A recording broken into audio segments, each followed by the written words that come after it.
Hi ಬಂಧುಗಳೇ, ಎಲ್ರಿಗೂ ನನ್ನ ನಮಸ್ತೆಗಳು. ಎಲ್ಲರೂ ಹೇಗಿದ್ದೀರಾ? ಎಲ್ಲರೂ ಚೆನ್ನಾಗಿದ್ದೀರಾ ಅಂತ ಭಾವಿಸ್ತೀನಿ.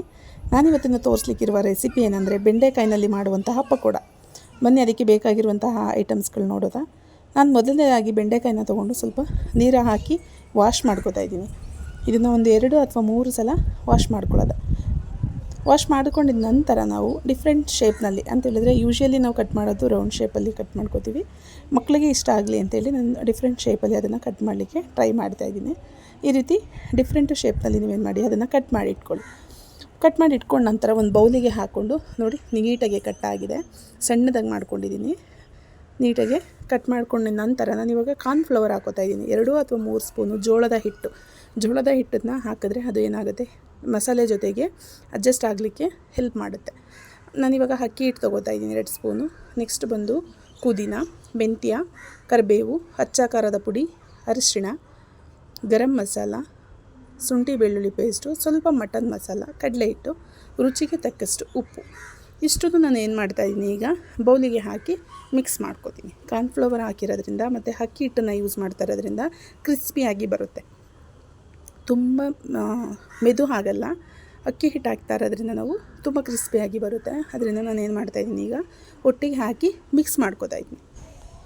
ನೀಟಾಗಿ ಅದು ಮಿಕ್ಸ್ ಆಗಿದೆ. ಇವಾಗ ಮಿಕ್ಸ್ ಆಗಿದ ನಂತರ ನಾವು ಅದನ್ನು ಒಂದು 5 ನಿಮಿಷ ಬಿಡೋದ. ಮಸಾಲೆ ಎಲ್ಲ ಬೆಂಡೆಕಾಯಿಗೆ ಅಡ್ಜಸ್ಟ್ ಆಗಲಿಕ್ಕೆ ಬಿಟ್ಟು ಎಣ್ಣೆನ ಕಾಯಲಿಕ್ಕೆ ಇಟ್ಕೊಳ್ಳೋದ. ನೋಡಿ, ನಾನು ಬೊಂಡ ಕರಿಯುವಷ್ಟು ಎಣ್ಣೆ ತೊಗೊಂಡಿಲ್ಲ, ಸ್ವಲ್ಪ ಎಣ್ಣೆನ ತೊಗೊಂಡಿದ್ದೀನಿ. ಇದನ್ನು ನಾವು ಕಾಯೋವರೆಗೂ ವೆಯ್ಟ್ ಮಾಡೋದ. ಇದು ಆಲ್ರೆಡಿ ಮಸಾಲೆ ಹಿಡಿದಿದೆ. ಇವಾಗ ನಾವು ಎಣ್ಣೆ ಒಳಗಡೆ ಸ್ವಲ್ಪ ಬಿಡಿಯಾಗಿ ಹಾಕೋದು. ಬಿಡಿಯಾಗಿ ಪಕೋಡ ಟೈಪಲ್ಲಿ ನಾವೇನು ಮಾಡಬೇಕು, ಎಣ್ಣೆ ಒಳಗಡೆ ಹಾಕ್ಕೋಬೇಕು. ಕೆಲವು ಮಕ್ಕಳಿಗೆ ಬೆಂಡೆಕಾಯಿನ ಇಷ್ಟಪಟ್ಟು ತಿನ್ನಲ್ಲ, ಯಾಕೆಂದರೆ ಅದು ಸ್ವಲ್ಪ ಲೋಳೆ ಥರ ಇರುತ್ತೆ ಅಂತೇಳಿ ಮಕ್ಕಳು ಇಷ್ಟಪಟ್ಟು ತಿನ್ನಲ್ಲ. ಬೆಂಡೆಕಾಯಿ ನಮ್ಮ ಹೆಲ್ತಿಗೆ ತುಂಬ ಒಳ್ಳೆಯದು. ನಮ್ಮ ಹೊಟ್ಟೆಲಿರುವ ಗಲೀಜನ್ನು ತೆಗಿಯೋಕ್ಕೆ ಹೆಲ್ಪ್ ಮಾಡುತ್ತೆ. ಮತ್ತು ಮಕ್ಕಳಿಗೆ ಡೈಲಿ ತಿನ್ನಿಸೋದ್ರಿಂದ ಅವರ ನೆನಪಿನ ಶಕ್ತಿ ಬೇಗ ಜಾಸ್ತಿ ಆಗುತ್ತೆ. ಡೈಲಿ ಮಕ್ಕಳುಗಳಿಗೆ ಡೀಪ್ ಫ್ರೈ ಅಥವಾ ತವಾದ ಮೇಲೆ ಫ್ರೈ ಮಾಡಿ ಕೊಡೋದ್ರಿಂದ, ಮಕ್ಕಳುಗಳಿಗೆ ಹಸಿ ಬೆಂಡೆಕಾಯಿನ ತಿನ್ನಿಸೋದ್ರಿಂದನೂ ಮಕ್ಕಳುಗಳಿಗೆ ಹೊಟ್ಟೆ ನೋವು ಬರಲ್ಲ ಮತ್ತು ಅವರ ನೆನಪಿನ ಶಕ್ತಿ ತುಂಬ ಹೆಚ್ಚಾಗುತ್ತೆ. ಇಷ್ಟಪಟ್ಟು ತಿನ್ನದೇ ಇರೋಂಥ ಮಕ್ಕಳುಗಳಿಗೆ ಈ ರೀತಿ ಸ್ನ್ಯಾಕ್ಸ್ ಟೈಪಲ್ಲಿ ಸಂಜೆ ಟೈಮು ಅಥವಾ ಮಳೆ ಬರುವಂಥ ಟೈಮ್ಗಳಲ್ಲಿ ನಾವು ಮಾಡಿಕೊಟ್ರೆ ಅವರು ತುಂಬಾ ಇಷ್ಟಪಟ್ಟು ತಿಂತಾರೆ. ಒಮ್ಮೆ ಟ್ರೈ ಮಾಡಿ ನೋಡಿ. ನೀಟಾಗಿ ಫ್ರೈ ಆಗಿದೆ.